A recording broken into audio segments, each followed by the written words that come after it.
எனக்கு கண் கலங்கிய ஒரு நிகழ்வு மாலை 4:30 மணி அளவில் புதிய தலைமுறையில் பார்த்துட்டு இருக்கும்போது ஒரு திருவிக நகர் தாவேகா வேட்பாளர் ஒரு பெண்மணி, 9 மாத நிறைமாத கர்ப்பிணி.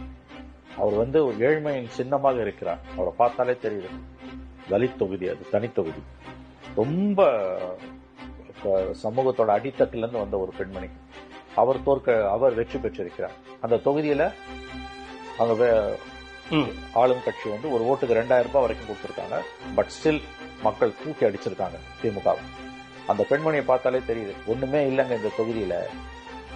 அந்த இடத்துல இப்ப நான் ஜெயிச்சிருக்கேன் அப்படின்றது உண்மையிலே இது ஒரு கிட்டத்தட்ட இது ஒரு புரட்சின்னு தான் நம்ம சொல்லணும். ஏழை பெண்மணி, நிறைமாத கர்ப்பிணி, ஏழ்மையின் வடிவமாக இருக்கிறார், தாழ்த்தப்பட்ட சமூகத்தை சார்ந்தவர். அவர் வெற்றி பெறுகிறார்னா எதை எதிர்த்துனா, பல கோடி செலவு பண்ண ஆளுங்கட்சி வேட்பாளரை எதிர்த்து.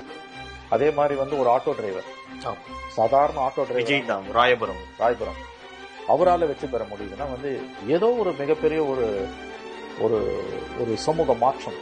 அரப் ஸ்பிரிங்னு சொல்றாரு கார்த்தி சிதம்பரம்.